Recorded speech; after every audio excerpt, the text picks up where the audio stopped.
जैसे कि मैं आरएसएस में मैंने 10 साल दिए थे, हम अपना रास्ता भटक चुके थे और हम दूसरे के घर मतलब ऊंची हवेली देख के अपनी झोपड़ी छोड़ चुके थे। बताइए, आप 10 साल आरएसएस में रहे जी। तो आपको वहाँ वो जातिवाद वाली वो व्यवस्था नजर आई, और अभी आपकी उम्र भी ज्यादा नहीं है, तो इस शिविर में आने के बाद आपको कैसा फील हो रहा है? बहुत श्रेष्ठ, एकदम अच्छे से जीवन जीने का मौका मिला है।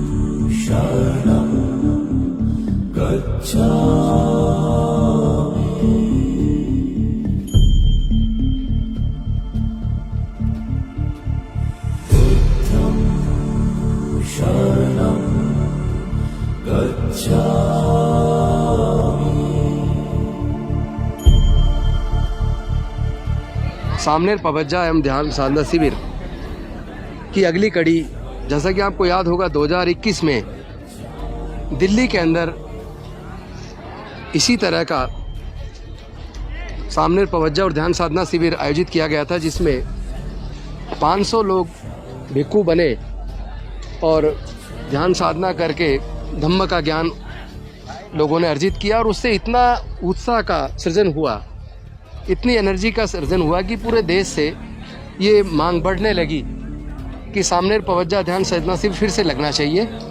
और इस बार बनते करुणाशील राहुल जी के नेतृत्व में तय हुआ कि यहाँ ग्रेटर नोएडा में खुले आसमान के नीचे आम्रवन में और खेतों के बीच ध्यान साधना शिविर लगना चाहिए, और वो संपन्न हुआ। बल्कि आज तो उसका आखिरी दिन है। बेहद खुशी महसूस हो रही है जिस तरह लोगों ने इस ध्यान साधना शिविर का लाभ लिया, धम्म ज्ञान लिया। मुझे लगता है कि जो एक संकल्प हम लोगों ने लिया था 2020 में कि भारत चलेगा बुद्ध की ओर, पूरे दुनिया को युद्ध नहीं बुद्ध चाहिए, समता, स्वतंत्रता, बंधुता और न्याय के ऊपर आधारित, प्रज्ञाशील, करुणा और मैत्री पर आधारित एक ऐसे समाज का निर्माण जहाँ कोई कटुता ना हो, कोई नफरत ना हो, किसी के प्रति भी कोई गुस्से का भाव ना हो। और ऐसे वातावरण में जब पूरी दुनिया में नफरत का वातावरण बढ़ा है, उधर यूक्रेन और रशिया के अंदर युद्ध चल रहा है, उधर फिलिस्तीन और इजराइल के बीच युद्ध चल रहा है, ऐसे में उत्तर प्रदेश के इस ग्रेटर नोएडा में बिलासपुर में यहाँ इस आम्रवन के बीच, इन खेतों के बीच जिस तरह सामनेर पवज्जा और ध्यान साधना शिविर का आयोजन हुआ, यहाँ से एक अलग तरह की ऊर्जा का संचार हुआ है। जो हमने 2020 में कहा था 2025 तक 10 करोड़ लोगों को बौद्ध धम्म की दीक्षा दिलाएंगे, मुझे बेहद खुशी है कि तब से अब तक 6.5 लाख से ज़्यादा लोग बौद्ध धम्म की दीक्षा ले चुके, और लगातार दीक्षा के प्रोग्राम रोज पूरे देश में कहीं ना कहीं हो रहे हैं। अभी धनबाद में भी है, बिहार में भी हुआ है, पूरे देश में चल रहा है। अभी 26 नवंबर को गुजरात के गांधीनगर के अंदर 1 लाख लोग उधर इकट्ठा हो रहे हैं और वहाँ भी दीक्षा का प्रोग्राम है। उसके बाद 28 जनवरी को गुजरात में राजकोट के अंदर 1 लाख से ज़्यादा लोग इकट्ठे हो रहे हैं, वहाँ भी दीक्षा का प्रोग्राम है। अभी पिछले दिनों 10 सितंबर को जयपुर के अंदर 35,000 लोगों ने दीक्षा ली। तो जो सपना था डॉक्टर बाबा साहब अम्बेडकर का कि भारत बौद्धमय बने, यानी लोग वैज्ञानिक दृष्टिकोण अपनाएं, नफरत के वातावरण से बाहर निकल के समता, स्वतंत्रता, बंधुता, न्याय के मार्ग पर आगे बढ़े, तो उस तरफ भारत चल पड़ा है। और इस अशांति के वातावरण में पूरे दुनिया को बुद्ध के धम्म की जरूरत है, और दोबारा से पूरे दुनिया को बुद्ध के धम्म की जरूरत है, और बुद्ध का धम्म ही पूरे दुनिया में शांति ला सकता है। तो आज बेहद खुशी का दिन है कि यहाँ 10 दिन का ये शिविर आज संपन्न हुआ है। अभी संपन्न का कार्यक्रम चल रहा है बुद्ध टेंट के अंदर। लास्ट प्रोग्राम जो रिचुअल हमारा संपन्न होगा, तो मैं सभी साधकों को बधाई देता हूँ, शुभकामनाएं देता हूँ जिन्होंने इसमें पार्टिसिपेट किया। और इस बाग को चुनने का मकसद ये था कि तथागत बुद्ध ने 20 साल आम्रवन, जैतवन का जो आम्रवन था, जो अनाथ पिंडक ने दान किया था श्रावस्ती में। हाँ, तो तथागत ने सबसे ज्यादा वर्षावास वहाँ बिताए, और सबसे ज्यादा 24 वर्ष आवास श्रावस्ती में जैतवन बुद्ध विहार में जो आम्रवन था, अनाथ पिंडक ने दान दिया था। तो उसी परिसंकल्पना को, क्योंकि भंते जी जैसे बताते हैं कि हम उस काल में जा नहीं सकते और बुद्ध आ नहीं सकते, लेकिन आज के वातावरण में उसको कैसे साकार करेंगे, तो उन्होंने ये विशाल शिविर का आयोजन ऐसी जगह रखा जहाँ पे लोग रह भी सकें, सुरक्षित भी रखें, गांव से या बस्ती से ज़्यादा दूर भी ना हो और नज़दीक भी ना हो। तो ये 125 बीघे का बाग जहाँ बैठकर रोजाना इन्होंने यहाँ धम्म साधना की है, धम्म का लाभ लिया है, तो उसी वातावरण को फिर से जीवंत करने के लिए इस बाग को चुना गया। मैं आप सबसे पूछना चाहता हूँ कि आपने यहाँ ध्यान साधना सामने पवज्जा ध्यान साधना शिविर में पार्टिसिपेट किया, तो आपको निश्चित तौर पर धम्म ज्ञान मिला होगा और मन को एक अलग तरह की शांति की अनुभूति हुई होगी। तो मैं आपसे जानना चाहता हूँ कि आपका अनुभव कैसा रहा? अनुभव बहुत अच्छा रहा और सबसे बड़ी बंटी जी के नेतृत्व में करुणा और मैत्री का जो हमें संदेश मिला है, शायद वो हमारे जीवन को बदलने वाला है। और जो हम सुख सुविधा संपन्न जीवन जी रहे थे, तो बंटी जी के नेतृत्व में जो हमने नए अनुभव किए हैं, वो बहुत अद्भुत निर्णय अनुभव रहा है। अच्छा, आप कहाँ से हैं? जी मैं दिल्ली बदरपुर बॉर्डर से हूँ। अच्छा, आपका अनुभव कैसा रहा? बहुत अच्छा रहा जी अनुभव। हमें शील के ज्ञान दिया, शील सिखाए, करुणानिधि का सब कुछ बताया हमें, बहुत अच्छा उनका। आप बताएंगे बंते जी, आपको कैसा महसूस हुआ? जी हमने जो बुद्ध का दम पढ़ा, तो जो उसके अंदर जो पढ़ते थे, जो कल्पना करते थे हम, तो वो कल्पना हमारी साकार हो गई।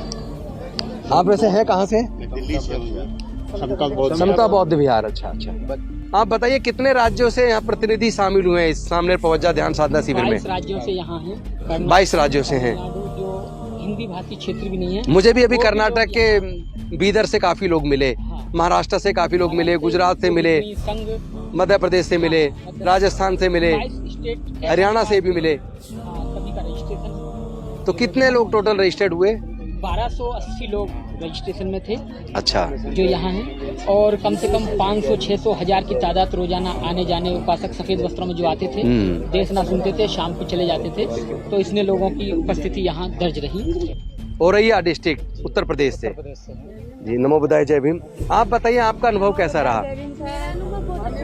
मैं यहाँ पे फर्स्ट टाइम आई हूँ, लेकिन मुझे अच्छा लगा, बहुत कुछ सीखने को मिला। पहले अच्छा। भी मैं बंते जी से मिलती रहती हूँ, मतलब। अच्छा अच्छा, आप बताइए आपको कैसा महसूस हो रहा है, कैसा लगा आपको? बहुत अच्छा लगा। कैसा अनुभव रहा आपका?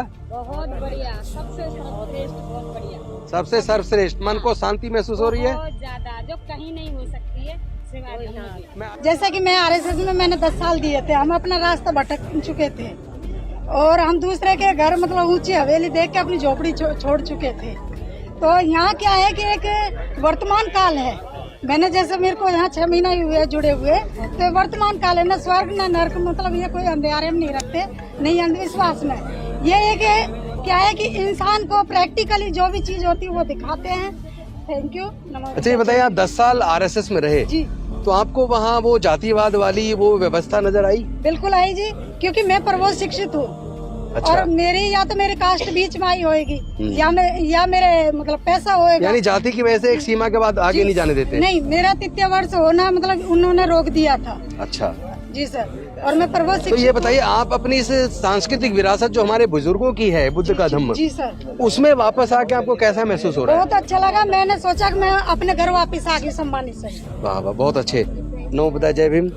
आप भी बताइए आपको कैसा अनुभव महसूस हुआ? बहुत अच्छा लगा। यहाँ आप 10 दिन के सामने पवज्जा ध्यान साधना शिविर में शामिल हुए और अभी आपकी उम्र भी ज्यादा नहीं है, तो इस शिविर में आने के बाद आपको कैसा फील हो रहा है? मुझे बहुत श्रेष्ठ, एकदम अच्छे से जीवन जीने का मौका मिला यहाँ। आपको एक अच्छे से जीवन कैसे जिया जाए उसका एक मार्ग मिल गया है।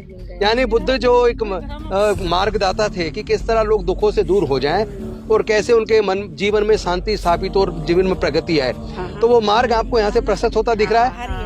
चलिए, आपको बहुत शुभकामनाएं। से 4 बजे से हमने अटेंड किया है और अब तक हम कर रहे हैं। तो ये ऐसा अनुभव है कि जैसे हम लोग अब ये भारत बुद्धमय होने से कोई रोक नहीं सकता। बहुत अच्छे, बहुत शुभकामनाएं आपको।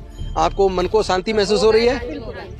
आप कुछ कहना चाहेंगी कि आप इस शिविर में शामिल हुए, आपको कैसा लग रहा है? बहुत अच्छा लग रहा है। और इससे पहले जब रोहिणी में शिविर लगा था वहाँ भी जो हम लोगों ने उधर रोहिणी में लगाया था, अच्छा उसमें भी थे आप लोग? उसमें भी थे, उसमें भी गए थे हम, और बहुत अच्छा लग रहा, बहुत ही मतलब ये ऐतिहासिक। तो अब आप अपने रिश्तेदारों को, पड़ोसियों को भी बताएंगे कि बुद्ध के धम्म में क्या है? अच्छा अच्छा, वेरी गुड, बहुत अच्छी, बहुत अच्छी बात है। बहुत धन्यवाद आपका।